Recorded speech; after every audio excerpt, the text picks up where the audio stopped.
मैं doctor PK. Verma अपने सभी मित्रों, शिक्षकों एवं छात्र छात्राओं का पी.के. वर्मा बायोलॉजी क्लासेज में स्वागत करता हूं। पिछले कई सेशन से हम लोग सेल बायोलॉजी के डिफरेंट एस्पेक्ट्स, अलग अलग सेल ऑर्गेनेल्स, उनकी रचना और क्रिया का अध्ययन कर रहे थे। सेल बायोलॉजी का एक पक्ष सेल डिवीजन है, जिसमें पिछले सेशन में मैंने सेल साइकिल और माइटोसिस यानी कोशिकाओं का जीवन चक्र और समसूत्री विभाजन समझाया था।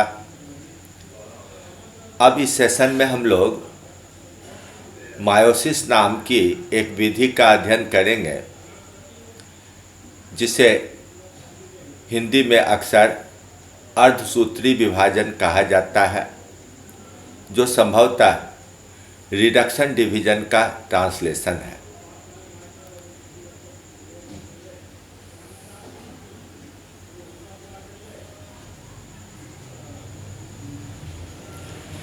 मायोसिस एक अति विशिष्ट प्रकार का सेल डिवीजन है, जो सेक्सुअल रिप्रोडक्शन करने वाले प्राणियों में, पौधों में जनन कोशिकाओं के अंदर यानी जर्म लाइन सेल्स के अंदर सिर्फ एक ही बार होता है, बार बार यह नहीं होता है। चाहे यह विभाजन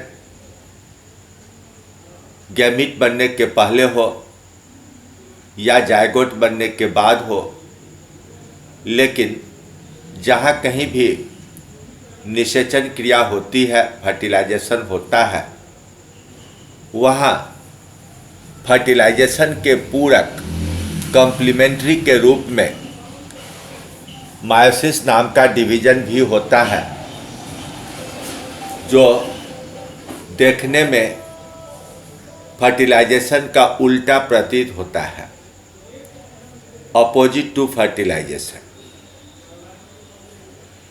अब कुछ ऐतिहासिक बातों की बात करें तो सबसे पहले हॉफमिस्टर नाम के वैज्ञानिक ने 1859 में ट्रेडिस्केंसिया नामक पौधे में पॉलन मदर सेल्स में माइक्रोस्पोर्स बनने की क्रिया का अध्ययन किया और उन्होंने न्यूक्लियस में पतले पतले धागे के रूप में क्रोमोसोम की पहचान किया, जिसे उन्होंने न्यूक्लियर फिलामेंट्स नाम दिया था।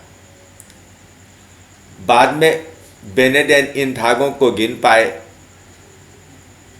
और गिनकर उन्होंने बताया कि एस्कैरिस में जब गैमीटोजेनेसिस होता है, गैमीट्स का निर्माण होता है, तो उसमें इन धागों की संख्या घटकर आधी हो जाती है। अर्थात यदि सोमैटिक सेल में शरीर की अन्य कोशिकाओं में क्रोमोसोम की संख्या 2n हो, तो गैमीट बनने के बाद उसमें क्रोमोसोम की संख्या सिर्फ 1n रहती है, यानी रिडक्शन होता है। इसलिए इसे अक्सर रिडक्शन डिवीजन कहा जाता है।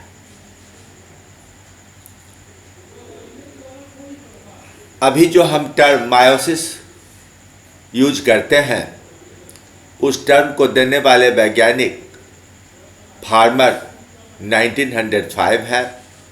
इनके साथ इनके एक सहयोगी मूरे भी थे, इसलिए अक्सर फार्मर और मूरे दोनों का नाम मायोसिस देने वाले वैज्ञानिक के नाम के रूप में लिया जाता है।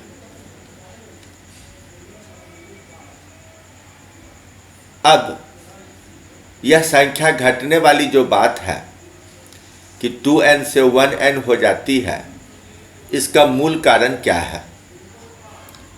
तो इसका मूल कारण यह है कि सेल डिवीजन के पहले इंटरफेज में डीएनए रिप्लिकेशन के द्वारा जब हर एक क्रोमोसोम से दो दो क्रोमैटिड बनाया जाता है तो क्रोमैटिड्स की संख्या 2n से बढ़कर 4n हो जाती है।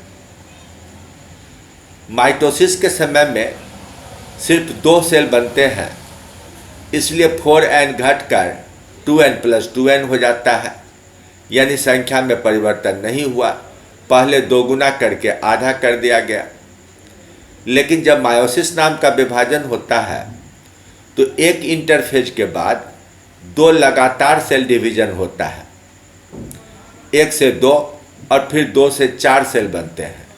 इसलिए 4n संख्या में जो क्रोमैटिड्स का निर्माण होता है वो प्रत्येक सेल में बंटकर 1n 1n 1n 1n हो जाता है। अब यहाँ पर ध्यान देने की बात है कि अधिकांश ऑर्गेनिज्म में क्रोमोसोम की संख्या 2n होती है, तो 2n का आधा 1n हैप्लॉइड नंबर माना जाता है। डायप्लॉइड का आधा हो गया हैप्लॉइड नंबर। लेकिन अगर क्रोमोसोम की संख्या 4n हो तो उसका आधा 2n होगा। क्रोमोसोम की संख्या अगर 6n हो तो उसका आधा 3n होगा। तो मदर सेल में जितने क्रोमोसोम पाए जाते हैं उससे आधी संख्या में क्रोमोसोम को हैप्लॉइड नंबर कहा जाता है। इसका अर्थ एक सेट नहीं हुआ, मोनोप्लॉइड नहीं हुआ। तो जो डायप्लॉइड सेल हैं उनमें मायोसिस से हैप्लॉइड नंबर और मोनोप्लॉइड नंबर एक ही बात होगी। लेकिन अगर टेट्राप्लॉइड और हेक्साप्लॉइड है, यानी 4n और 6n है, तो उसका हैप्लॉइड नंबर 2n और 3n होगा।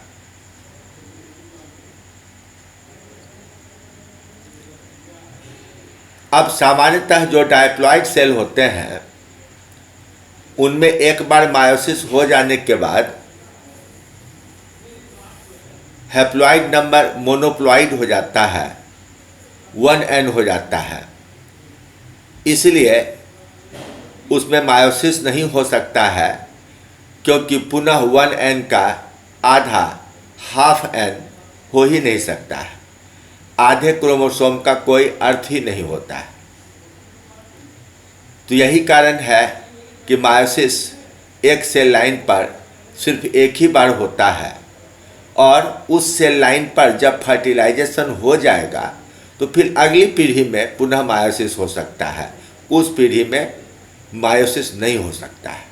हाँ, अगर हैप्लॉइड सेल में माइटोसिस होने की बात हो तो माइटोसिस हैप्लॉइड और डायप्लॉइड दोनों में हो सकता है। इसलिए मायोसिस के बाद सेल की संख्या को बढ़ाने के लिए माइटोसिस नाम का विभाजन होगा। कभी भी मायोसिस 3 और 4 और 5 की कल्पना मत कीजिए।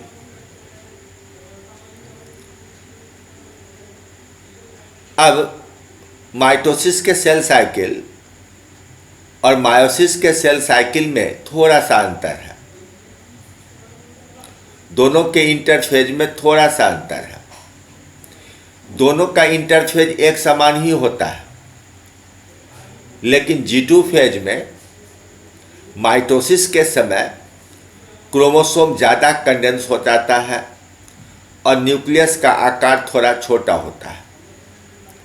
लेकिन जो मायोटिक सेल हैं उनमें न्यूक्लियस का आकार बड़ा होता है, उसकी तुलना में साइटोप्लाज्म का वॉल्यूम कम होता है।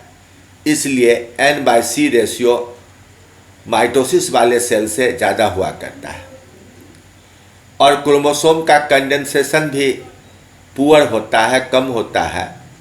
इसलिए क्रोमोसोम अधिक पतले धागे के रूप में बिखरे हुए दिखाई पड़ते हैं। अब मायोसिस एक काफ़ी लंबा 2 सीरीज में होने वाला डिवीजन है। पहले सीरीज को मायोसिस 1 और दूसरे सीरीज को मायोसिस 2 कहा जाता है। जो प्रमुख अंतर जो विशेषताएं उत्पन्न होना चाहिए वो मूल रूप से मायोसिस वन में ही होता है। अब दोनों ही तरह के डिवीजन को प्रोफेज, मेटाफेज, एनाफेज और टीलोफेज में बांटा गया है। तो इन सारे स्टेज के आगे 1 या 2 शब्द लिखेंगे। पहले डिवीजन के बाद पहला साइटोकाइनेसिस होना चाहिए, अक्सर हुआ करता है, और फिर दूसरे डिवीजन के बाद दोबारा साइटोकाइनेसिस होना चाहिए, लेकिन कभी कभी पहला साइटोकाइनेसिस नहीं होता है। एक सेल के अंदर 2 न्यूक्लियस बन जाते हैं, दोनों न्यूक्लियस फिर से डिवाइड करके 4 न्यूक्लियई में बदल जाते हैं, और तब एक ही बार 2 एक्सिस पर साइटोकाइनेसिस होता है, जिससे एक ही साथ 4 स्पोर्स के समूह बन जाते हैं। ऐसे समूह को आप प्लांट के केस में, डाइकॉट प्लांट के केस में अक्सर देखिएगा।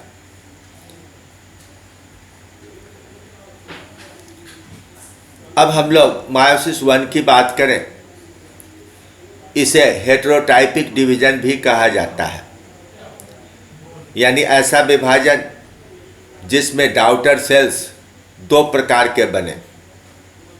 दोनों डाउटर सेल में 2 प्रकार का मतलब क्या होगा?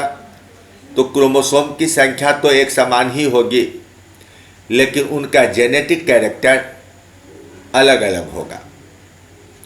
इस बात को हम लोग आगे और स्पष्ट करेंगे कि कैसे यह जेनेटिक कैरेक्टर अलग अलग होता है।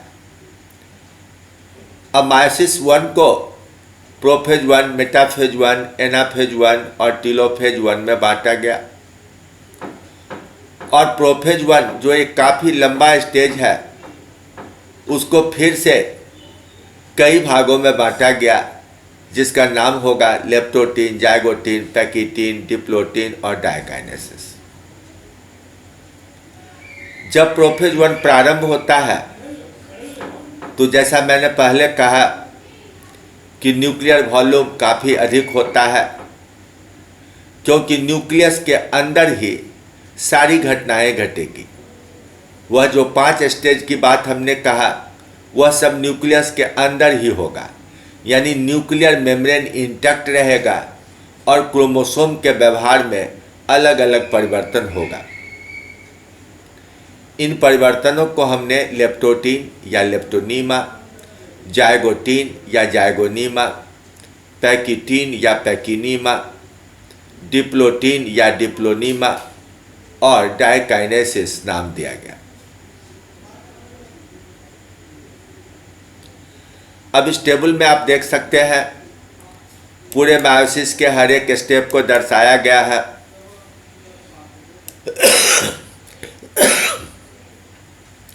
मायोसिस 1 के बाद जब पहला साइटोकाइनेसिस होगा तो उससे 2 सेल बनेंगे। वे दोनों सेल इंटरकाइनेसिस नाम की एक अवस्था में चले जाएंगे। यह इंटरकाइनेसिस एक हद तक इंटरफेज के समान है। इसमें G1 भी होता है, G2 भी होता है, लेकिन डीएनए का रिप्लिकेशन नहीं होता है, इसलिए इसमें एस फेज नहीं पाया जाता है। G1 के बाद सीधे G2 और उसके बाद मायोसिस 2 प्रारंभ हो जाता है। इंटरकाइनेसिस अक्सर गैमीट बनाने वाले सेल्स में या स्पोर बनाने वाले सेल्स में बहुत छोटा होता है, लेकिन फीमेल एनिमल्स में यह कई दिनों का या कई वर्षों का लंबा फेज हो सकता है। तो हम लोग एक एक कर इन सारे स्टेजेज का अध्ययन करें। सबसे पहले लेप्टोटीन या लेप्टोनीमा। इस नाम का अर्थ ही होता है थिन थ्रेड, यानी बहुत पतले पतले धागे के रूप में न्यूक्लियस के अंदर क्रोमोसोम दिखाई पड़ने लगेंगे। लंबाई अधिक होने के कारण ये एक दूसरे में उलझते हुए जाल सा बना लेंगे। लेकिन धीरे धीरे इनका जब कंडेंसेशन होने लगेगा, लंबाई घटने लगेगी और मोटाई बढ़ने लगेगी, तो वे एक दूसरे से अलग होते चले जाएंगे, जिससे कि वे न्यूक्लियर प्लाज्म में, न्यूक्लियस के अंदर इधर उधर आराम से बह सकें, फ्लोट कर सकें, मूव कर सकें। अब घूमते घूमते जब एक समान दो क्रोमोसोम, जिन्हें हम होमोलोगस क्रोमोसोम कहते हैं, एक दूसरे के आसपास आते हैं, तो वे लैटरली दाएं बाएं से आकर जोड़ा बना लेते हैं। और महत्वपूर्ण बात यह है कि यह जोड़ा बिल्कुल पॉइंट टू पॉइंट बनता है, यानी ए जीन के सामने ए जीन, बी जीन के सामने बी जीन, सी जीन के सामने सी जीन, इस तरह से अपनी पूरी लंबाई में एकदम यूनिडायरेक्शनल होकर ये जीन टू जीन पेयरिंग करते हैं। और धीरे धीरे इन होमोलोगस क्रोमोसोम्स के बीच पतले पतले कॉन्ट्रैक्टाइल प्रोटीन के धागे विकसित होने लगते हैं, जो क्रोमोसोम के हिस्टोन कोड को बाइंड करते हैं और धीरे धीरे सिकुड़ते हुए इन दोनों क्रोमोसोम को एकदम आसपास चिपका लेते हैं। ये दोनों इतने निकट चले जाते हैं कि दो के जगह पर एक ही दो गुना मोटा क्रोमोसोम दिखाई पड़ता है। तो धागों के इन समूह को सिनेप्टोनीमल कॉम्प्लेक्स कहा जाता है और इस तरह होमोलोगस पेयरिंग को सिनेप्सिस कहा जाता है। अब सिनेप्सिस के बाद धीरे धीरे यह सिनेप्टोनीमल कॉम्प्लेक्स डिसॉल्व होने लगते हैं और प्रत्येक क्रोमोसोम के ऊपर जो प्रोटीन का कॉमन खोल था वह भी डिसॉल्व होने लगता है। इसका परिणाम यह होता है कि दोनों क्रोमोसोम के दो दो क्रोमैटिड एक दूसरे से अलग होते चले जाते हैं, सिवाय सेंट्रोमियर के। हर क्रोमोसोम के दोनों आर्म फ्री हो जाते हैं। इस तरह से 4 क्रोमैटिड्स का समूह बनता है, टेट्राड ऑफ क्रोमैटिड्स बनता है। अब इस समय पैकिटीन स्टेज में जेनेटिक्स की एक अद्भुत घटना होती है, जिसे क्रॉसिंग ओवर कहते हैं। कुछ विशेष बिंदु इन क्रोमैटिड्स में ऐसे हैं जिसे कमजोर पॉइंट माना जा सकता है। इन जगहों पर क्रोमैटिड्स अक्सर टूट जाते हैं।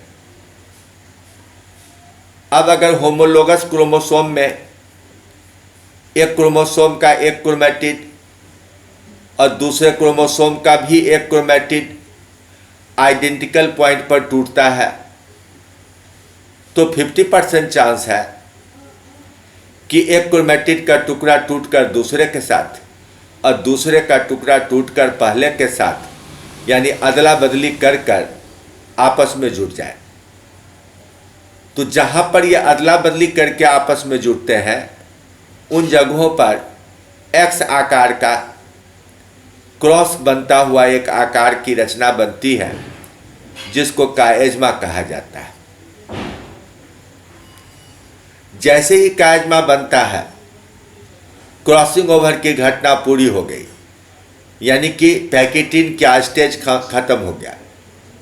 क्रॉसिंग ओवर पैकिटीन में प्रारंभ हुआ और जैसे ही काएज्मा बना, यानी क्रॉसिंग ओवर की घटना पूरी हुई, डिप्लोटीन स्टेज आ जाता है, यानी काएज्माटा बनने से डिप्लोटीन की पहचान होती है। अब जो क्रोमोसोम छोटा है, उसमें एक जगह या दो जगह पर काएज्माटा बनते दिखाई पड़ते हैं। कभी कभी एक भी काएज्माटा नहीं दिखेगा। लेकिन जो क्रोमोसोम लंबे होते हैं, उनमें कई जगहों पर क्रॉसिंग ओवर होता है, इसलिए कई सारे कायज़मा दिखाई पड़ते हैं। एक अकेले को कायज़मा और एक से अधिक होने पर कायज़माटा कहते हैं। इसलिए ऐसा माना जाता है कि chiasmata frequency is proportional to the length of chromosome. जितना लंबा क्रोमोसोम उतना ही अधिक कायज़माटा बनने की संभावना रहती है।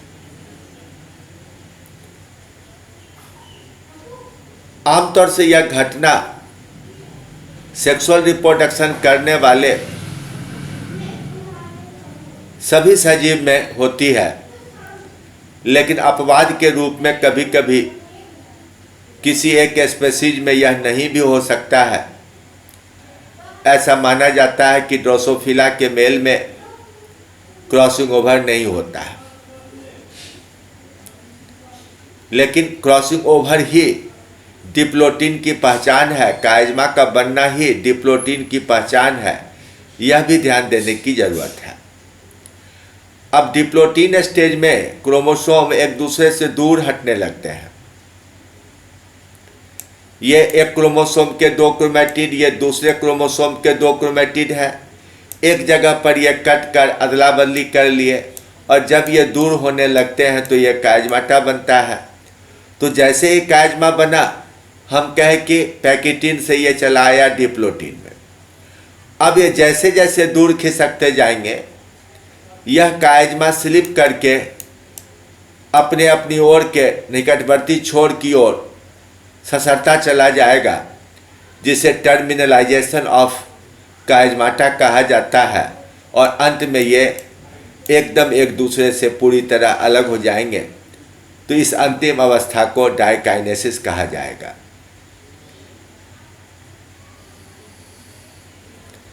यहाँ यह फोटोग्राफ है, क्रॉसिंग ओवर होते हुए दिखलाया गया। ऊपर के क्रोमोसोम का क्रोमेटिड नीचे वाले से, और नीचे वाले क्रोमोसोम का एक क्रोमेटिड ऊपर वाले से जाकर जुट रहा है। ध्यान दीजिएगा, यहाँ 1 नंबर क्रोमोसोम का क्रोमेटिड ये तीसरे नंबर के क्रोमेटिड से जुटा, और ये तीसरे नंबर का क्रोमेटिड यहाँ दूसरे नंबर के क्रोमेटिड से जुट रहा है। यानी कि एक जगह पर किसी दो ही नन सिस्टर क्रोमेटिड के बीच क्रॉसिंग ओवर होता है, लेकिन यह पहले से तीसरे का, पहले से चौथे का, दूसरे से तीसरे का, या दूसरे से चौथे का, यानी किसी अलग अलग बिंदु पर अलग अलग क्रोमेटिड इन्वॉल्व होंगे। तो कहीं ना कहीं चारों क्रोमेटिड में क्रॉसिंग ओवर होने की संभावना रहती है। तो जब ये कायज़मा फिसलते हुए अंतिम छोर पर जाकर अलग अलग हो जाते हैं, तो डिप्लोटिन स्टेज समाप्त और डायकाइनेसिस होता है। डायकाइनेसिस में धीरे धीरे न्यूक्लियर मेम्ब्रेन के डिसॉल्व होने की घटना देखी जा सकती है, और इस समय सेंट्रोसोम डिवाइड करके 2 सेंट्रियोल का निर्माण करता है। ये दोनों सेंट्रियोल भी अपोजिट साइड में मूव करने लगते हैं, अपनी अपनी ओर के पोल की ओर जाने लगते हैं। अब ये क्रोमोसोम के जोड़े जो दाएं बाएं पृथक थे, अलग थे, वो इधर उधर नहीं जाते हैं, अपना जोड़ा मेंटेन किए रखते हैं। और जैसे ही न्यूक्लियर मेम्ब्रेन पूरी तरह से डिसॉल्व हो जाता है, प्रोफेज 1 समाप्त हो जाता है और मेटाफेज 1 का प्रारंभ होता है। तो मेटाफेज 1 में क्रोमोसोम के सारे जोड़े प्रोटोप्लाज्म में बिखर जाते हैं, और धीरे धीरे सेल के अंदर पाए जाने वाले साइटोएंडोस्केलेटन की मदद से इक्वेटर पर पहुंच जाते हैं। इस तरह इक्वेटर पर अगर सेल 2n हो तो n पेयर्स दिखाई पड़ेंगे क्रोमोसोम के। इनमें एक क्रोमोसोम एक पोल की ओर तो दूसरा क्रोमोसोम दूसरे पोल की ओर सजा हुआ रहेगा, यानी एक लाइन के ऊपर नीचे क्रोमोसोम सजे रहते हैं।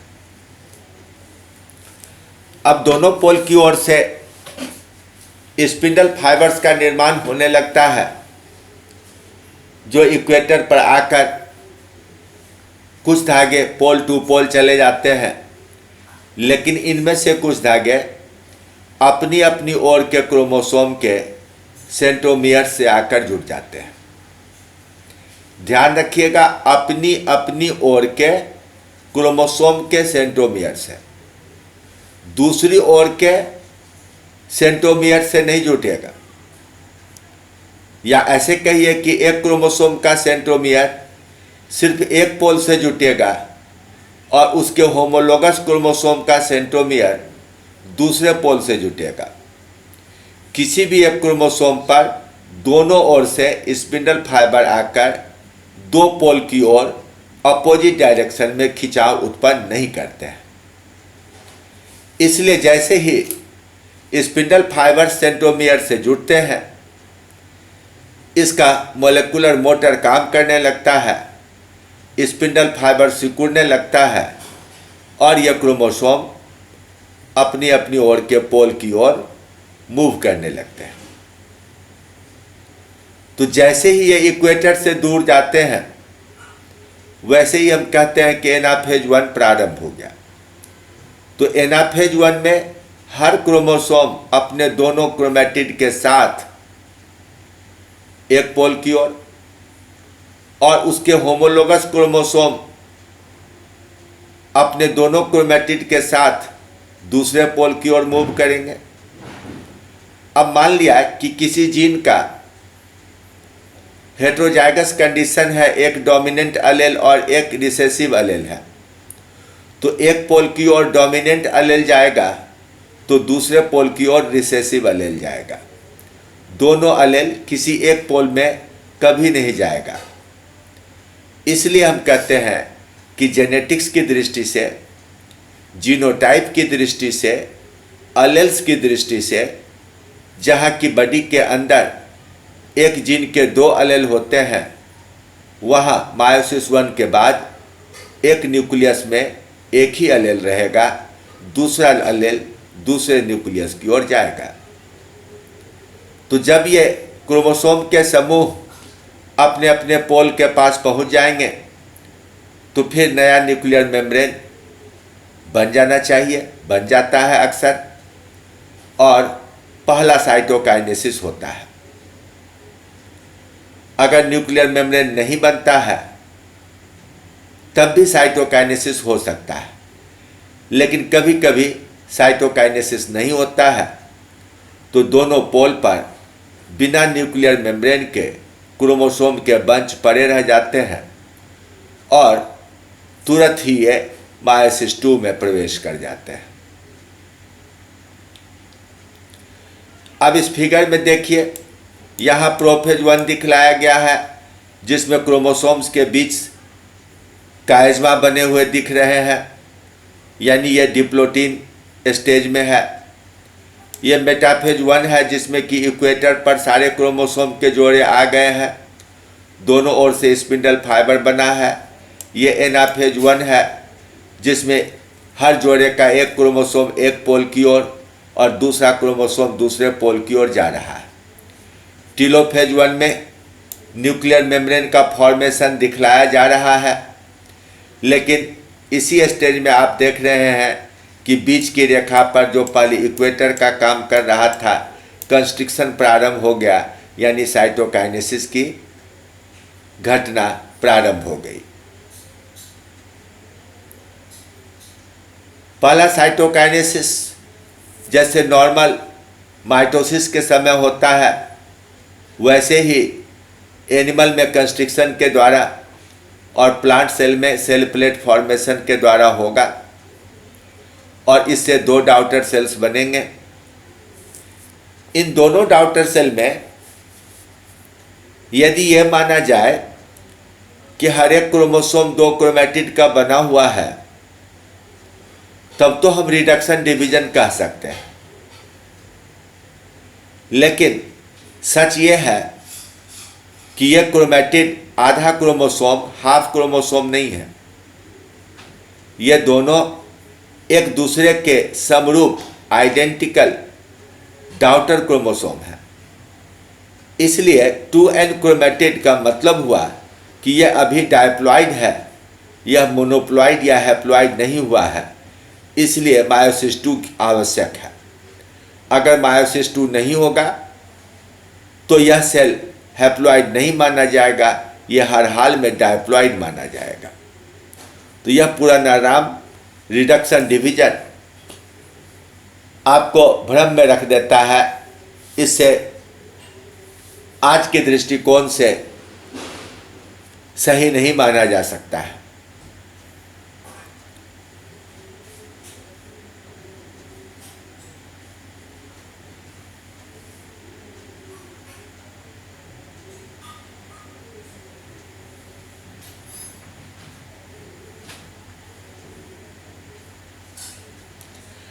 अब मायोसिस 2 दो अलग अलग सेल में, मान लीजिए कि एक है N1 और दूसरा है N2, तो दो अलग अलग सेल्स में एक साथ प्रारंभ होता है।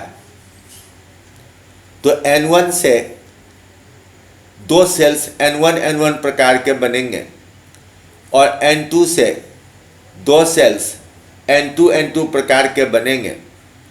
इस दृष्टिकोण से इसे होमोटाइपिक डिवीजन कहा जाता है। इसे इक्वेशनल डिवीजन भी कहा जाता है, मतलब बराबर बराबर। इसे हम लोग किसी हैप्लॉइड सेल में होने वाले माइटोसिस के समान मान सकते हैं, लेकिन फर्क यही है कि माइटोसिस के पहले हमेशा इंटरफेज पाया जाता है, जबकि मायोसिस 2 के पहले इंटरकाइनेसिस स्टेज पाया जाता है।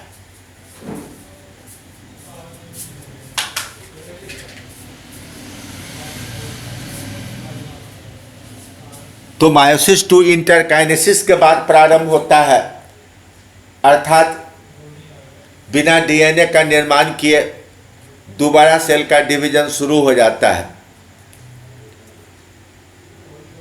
तो मायोसिस 1 की तरह ही इसमें भी प्रोफेज 2, मेटाफेज 2, एनाफेज 2 और टीलोफेज 2, ये 4 स्टेजेज पाए जाएंगे। यानी कि अगर न्यूक्लियस बन चुका था, अगर क्रोमोसोम डीकंडेंस असंघनित हो चुका था, तो प्रोफेज 2 में डीएनए का पुनः कंडेंसेशन होगा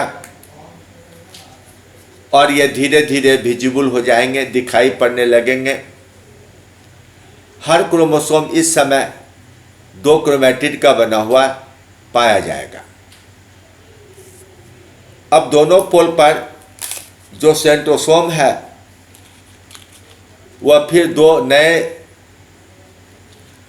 दो डॉटर सेंट्रियोल्स में विभाजित होगा और 90 degree left 90 degree right move करना शुरू करेगा। इस तरह हम कह सकते हैं कि सेंट्रियोल्स डिवीजन के बाद अपने अपने पोल पर 180 डिग्री पर मूव करते हैं, 90 डिग्री लेफ्ट और 90 डिग्री राइट। अब इन पोल्स के अनुरूप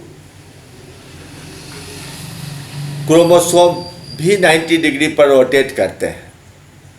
पहले अगर वे हॉरिजॉन्टल थे, मायोसिस 1 के समय अगर वे इक्वेटर पर थे, तो अब जो नया इक्वेटर बनेगा वह पिछले इक्वेटर के 90 डिग्री पर बनेगा।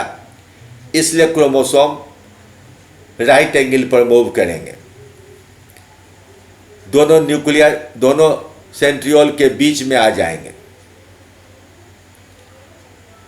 जब ये नए इक्वेटर पर सज जाएंगे, ध्यान रखिएगा यहाँ पर किसी क्रोमोसोम का जोड़ा नहीं है, यहाँ क्रोमेटिड्स का जोड़ा है जो कि सेंट्रोमियर पर आपस में जुटे हुए हैं। तो नए पोल बनने के बाद इन पोल्स से फिर स्पिंडल फाइबर का निर्माण होगा और ये फाइबर्स प्रत्येक क्रोमोसोम के सेंट्रोमियर पर दोनों तरफ से आके जुटेंगे। मेटाफेज 1 में सिर्फ एक तरफ से जुड़ाव होता था। मेटाफेज 2 में हर एक सेंट्रोमियर दोनों ओर के सेंट्रियोल से स्पिंडल फाइबर के द्वारा जुट जाएंगे, अर्थात दोनों ओर से बराबर बराबर खिंचाव होने लगेगा। तो अब तो मूवमेंट की संभावना तभी है जबकि डीएनए का रिप्लिकेशन सेंट्रोमियर पर हो जाए। इसलिए सेंट्रोमेरिक डीएनए मेटाफेज 2 के अंतिम क्रिया के रूप में होता है। मेटाफेज 1 में डीएनए रिप्लिकेशन, सेंट्रोमियर का डिवीजन नहीं होता है। सेंट्रोमियर का डिवीजन मेटाफेज 2 के अंतिम क्रिया के रूप में होता है। जैसे ही मेटाफेज 2 में सेंट्रोमियर डिवाइड करता है, दोनों ओर के स्पिंडल फाइबर तेजी से कॉन्ट्रैक्ट करते हैं, सिकुड़ते हैं और एक एक क्रोमैटिड को अपने अपनी ओर के पोल की ओर खींच कर ले जाते हैं। यह एक बहुत फास्ट डिवीजन है, फास्ट सेपरेशन है। अब यह क्रोमैटिड का डिसजंक्शन हो जाता है और ये अपनी अपनी पोल पर चले जाते हैं। अब एनाफेज 2 और एनाफेज टेलोफेज 2 में हर एक क्रोमोसोम एक एक क्रोमैटिड का बना हुआ पाया जाता है। तो जब ये अपनी अपनी ओर के पोल पर पहुंच जाएंगे तो क्रोमोसोम के पूरे समूह के चारों ओर नया न्यूक्लियर मेम्ब्रेन बनेगा और फिर दूसरी बार साइटोकाइनेसिस होगा, सेकेंड साइटोकाइनेसिस होगा, जिससे प्रत्येक सेल से दो दो एक समान सेल्स बन जाए। इस प्रकार 2 सेल ए टाइप का तो 2 सेल बी टाइप का बन जाएगा। तो मायोसिस 2 के पूरा होने पर एक मदर सेल से 4 डाउटर सेल्स बनते हैं, जिनमें 2 सेल्स एक प्रकार के और अन्य 2 सेल दूसरे प्रकार के होते हैं। अब ये देखिए, मान लिया कि ये ऊपर ए सेल है तो इनसे 2 सेल बनेगा ए प्रकार का, और नीचे बी सेल है तो इससे 2 सेल बनेगा बी प्रकार का। ये मेटाफेज 2 है, ये एनाफेज 2 है, ये टेलोफेज 2 है और सेकेंड साइटोकाइनेसिस के बाद ये 4 डाउटर सेल बन जाते हैं। अब पॉलिस्टर नाम के वैज्ञानिक ने 1951 में मायोसिस के समय सेल्स में पाए जाने वाले डीएनए की मात्रा का आकलन किया, मेजरमेंट किया। उन्होंने पाया कि आदमी में, मनुष्य में डायप्लॉइड सेल के अंदर डीएनए की मात्रा है 3.28 पाइकोग्राम। जब वह इंटरफेज को पार करता है, G2 फेज या प्रोफेज के स्टेज में होता है, तो क्रोमोसोम की संख्या 2 गुनी हो चुकी है। 2n क्रोमोसोम से 4n क्रोमैटिड बन चुके हैं। इनमें डीएनए की मात्रा 2 गुनी से थोड़ा कम, 3.28 का 2 गुना 6.56 होता, लेकिन थोड़ा कम यानी 6.28 है। मायोसिस 1 के बाद जब 2 सेल बने तो इन दोनों सेल्स में डीएनए की मात्रा फिर लगभग आधी होकर 3.35 और दूसरे में भी 3.35 हो गया। और फिर जब ये दोनों सेल एक एक बार डिवाइड करते हैं, 2 सेल N1 प्रकार का और 2 सेल N2 प्रकार का होता है, तो इनमें डीएनए की मात्रा फिर आधी हो जाती है। यह मात्रा कितनी है? 1.68 प्लस माइनस 0.02 पाइकोग्राम। अब आप स्पष्ट समझ सकते हैं कि 2n क्रोमोसोम के अंदर 2C वैल्यू डीएनए का 3.28 है और मायोसिस 2 के समाप्ति के बाद प्रत्येक सेल में C वैल्यू 1.68 यानी 3.28 का लगभग आधा है। तो डीएनए की मात्रा का आधा हो जाना, क्रोमोसोम में क्रोमैटिड की संख्या का आधा हो जाना, ये सब मिलाकर अगर रिडक्शन डिवीजन कहा जाता है तो मायोसिस को रिडक्शन डिवीजन मानने में कोई गड़बड़ी नहीं है, यह बिल्कुल सही है। लेकिन सिर्फ मायोसिस 1 को रिडक्शन डिवीजन और मायोसिस 2 को इक्वेशनल डिवीजन या माइटोसिस के समान डिवीजन मानने से वास्तविक अर्थ नहीं निकलता है। मायोसिस 2 के बाद ही क्रोमोसोम की संख्या में रिडक्शन होता है।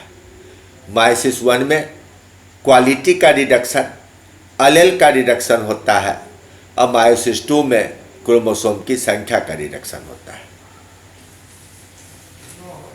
अब इस मायोसिस का क्या फायदा है? तो पहला महत्वपूर्ण बात कि जब फर्टिलाइजेशन होता है तो दो गैमीट के सेल मिलकर n+n2n हो जाते हैं। अगर मायोसिस के द्वारा इसे फिर घटाकर 2n से 1n नहीं किया जाए, सीधे गैमीट बना दिया जाए, तो गैमीट में फिर 2n रह जाएगा। तो फर्टिलाइजेशन के बाद 4n, अगली पीढ़ी में 8n बढ़ते चला जाएगा, तो अटेगा कहाँ? और तब तो किसी भी स्पेसीज में क्रोमोसोम की निश्चित संख्या नहीं रह पाएगी। हर जनरेशन में क्रोमोसोम की संख्या दोगुनी होती जाएगी। इसलिए फर्टिलाइजेशन की उल्टी क्रिया मायोसिस है। मायोसिस में क्रोमोसोम को घटाकर 2n से 1n किया जाता है और फर्टिलाइजेशन में 1n+1n 2n किया जाता है। इसलिए खासकर प्लांट के लाइफ साइकिल में आप जो हैप्लॉन्टिक या हैप्लोबायोन्टिक लाइफ साइकिल, डिप्लोबायोन्टिक लाइफ साइकिल या हैप्लोडिप्लोबायोन्टिक लाइफ साइकिल पढ़ते हैं, तो चाहे लाइफ साइकिल कैसा भी हो, चाहे ऑर्गेनिज्म हैप्लॉइड हो या डायप्लॉइड हो, उसमें क्रोमोसोम की संख्या निश्चित निर्धारित करने के लिए फर्टिलाइजेशन के पहले या फर्टिलाइजेशन के बाद मायोसिस करना जरूरी है। जो एल्गी और ब्रायोफाइट हैप्लॉइड होते हैं, गैमीटोफाइट कहलाते हैं, उनमें माइटोसिस से गैमीट बन जाता है, फर्टिलाइजेशन के बाद जायगोट बन जाता है और जायगोट में मायोसिस होने से हैप्लॉइड स्पोर बनते हैं। लेकिन जो पौधे डायप्लॉइड हैं, अब टेरिडोफाइटा भी डायप्लॉइड है, फर्न का पौधा भी डायप्लॉइड है, तो उसके पत्तों की सतह पर सोराई होते हैं और सोराई के अंदर स्पोरेंजिया होते हैं। तो स्पोरेंजिया में मायोसिस के द्वारा स्पोर बनता है और इन स्पोर से प्रोथैलस बनते हैं, जिसमें माइटोसिस से मेल और फीमेल गैमीट बनता है। यानी इस पौधे में भी माइटोसिस से ही मेल और फीमेल गैमीट का निर्माण होता है। जब आप फ्लावरिंग प्लांट पढ़ते हैं तो फ्लावरिंग प्लांट भी डायप्लॉइड होता है, स्पोरोफाइट कहलाता है। उनके एंथर में माइक्रोस्पोर का निर्माण और ओव्यूल के अंदर मेगास्पोर का निर्माण मायोसिस के द्वारा होता है, जिससे कि माइक्रोस्पोर और मेगास्पोर हैप्लॉइड हो जाते हैं। बाद में माइक्रोस्पोर से पॉलन ग्रेन बनते समय माइटोसिस के द्वारा दो मेल गैमीट बनते हैं और फंक्शनल मेगास्पोर से ओवम बनते समय 3 बार माइटोसिस होता है, 8 सेल बनते हैं। उन 8 सेल्स में 3 एंटीपोडल, 2 सेंट्रल न्यूक्लियई और 3 एग एपरेटस बनाते हैं और एक ओवम बनता है। अर्थात यहाँ भी गैमीट का निर्माण माइटोसिस से होता है, लेकिन एनिमल्स में माइटोसिस के द्वारा बाकी सेल का निर्माण होता है और गैमीट बनने के पहले मायोसिस होता है। मायोसिस के द्वारा ही एनिमल्स में गैमीट का निर्माण होता है। तो अक्सर लोग गैमीटिक मायोसिस कह देते हैं। तो इस प्रकार एक निश्चित संख्या में हर स्पेसीज के अंदर क्रोमोसोम को निश्चित संख्या देने का काम मायोसिस के द्वारा तय किया जाता है। अब मायोसिस में जब मदर और फादर से प्राप्त क्रोमोसोम्स का अरेंजमेंट होता है तो 2 to the power n प्रकार का यह अरेंजमेंट हो सकता है। यानी हमारे अंदर 2 to the power 23 टाइप का अरेंजमेंट हो सकता है। यह लगभग 80,000 प्रकार का अरेंजमेंट हो गया, 80 लाख प्रकार का। तो इससे वेरिएशन होता है, इसके कारण रिकम्बिनेशन होता है और यह जो 2 to the power n प्रकार के गैमीट्स बन सकते हैं उनकी संख्या को और भी ज़्यादा बढ़ाने का काम क्रॉसिंग ओवर के द्वारा संपन्न किया जाता है। यानी अगर एक क्रोमोसोम पर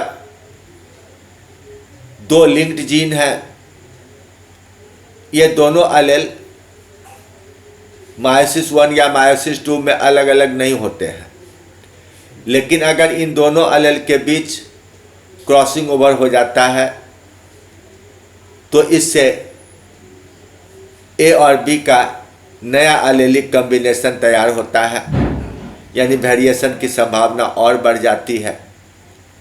तो इसलिए जहाँ भी सेक्सुअल रिप्रोडक्शन होता है वहाँ पर मायोसिस जरूर होता है और मायोसिस होने के कारण मदर और फादर दोनों के कैरेक्टर्स का रीअसेंबली होता है, पुनर्विन्यास होता है और संतानों में वेरिएशंस उत्पन्न होते हैं। इन वेरिएशंस के कारण बुरे लक्षणों वाले कॉम्बिनेशंस नष्ट होते जाते हैं, अच्छे लक्षणों वाले कॉम्बिनेशन सेलेक्ट होते जाते हैं और इस तरह से इवोल्यूशन में काफ़ी मदद मिलती है। तो आगे जब आप जेनेटिक्स पढ़िएगा, मेंडेलियन रिकॉम्बिनेशंस पढ़िएगा, क्रॉसिंग ओवर और उसकी फ्रीक्वेंसी को समझिएगा, तब आपको समझ में आएगा कि बिना मायोसिस पढ़े उन बातों को समझना एकदम असंभव है। पूरा जेनेटिक्स, पूरा इवोल्यूशन इस मायोसिस नाम की विशेष कोशिका विभाजन विधि पर निर्भर करता है। इसलिए लंबा होने के बावजूद ये बड़ा ही महत्वपूर्ण टॉपिक है। इसे 1 बार, 2 बार, 3 बार सुनकर, समझकर अपने मन में बसा लेने की ज़रूरत है। Thank you very much.